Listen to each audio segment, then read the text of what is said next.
Hey guys, all Jack No Trades here. It is day 30 of the RX7 project, and for the past few months, I've been dealing with a fuel system problem with the car. So just for some context, every time I drive this car on flat ground, it's perfectly fine, but when I go up that hill right there, car starts stalling. For some reason, every time I try to shift gears, I try to start on the hill, the car just completely dies. And it's not a skill issue. My dad also tried driving it and it kept stalling for him. So it was actually a miracle that we got it into this garage to begin with, because we could barely get it up that hill. Anyway, I did some research into this and it seems to be a fuel problem. I took apart the fuel filter, which I replaced, like 8 months ago. So it still has under 300 miles on it. And when I took it apart, full of rust, really dirty. So I suspect the fuel tank is really dirty inside, has a lot of rust in it.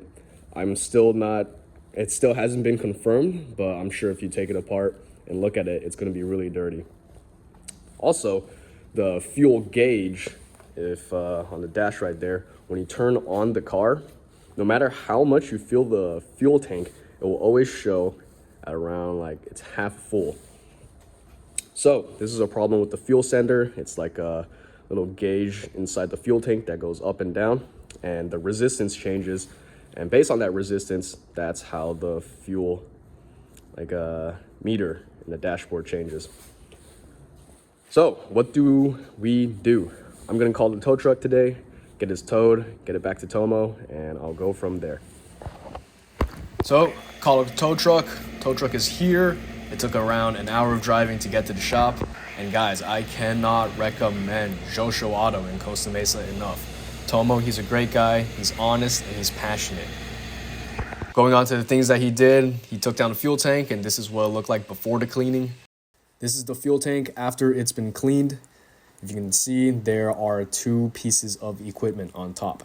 In the middle, this is the fuel sender. There is a black pedal attached to it and a bunch of wires going up into the fuel sender.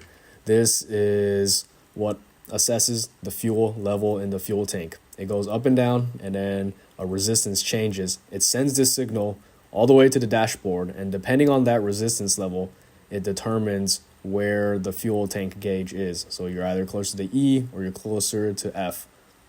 On the right side, you have the inputs and the outputs, the fuel feeder and the fuel return line.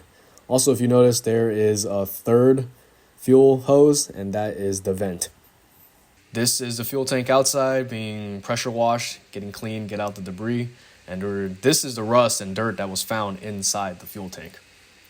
Tomo also redid and cleaned out the hoses, the fuel hoses. And right here you can see the things that were stuck in there. So it's very obvious why the car was stalling when it was going uphill. And here we have it, guys. Fuel system is now clean. And I don't know if you can tell, but idle sounds a lot more smooth now. I tried driving this uphill, there's no problems, it's not stalling, it doesn't feel like it's buckling or anything, so that is a good thing. In the future, we may have to replace the entire fuel tank, but until then, hope you have a good one.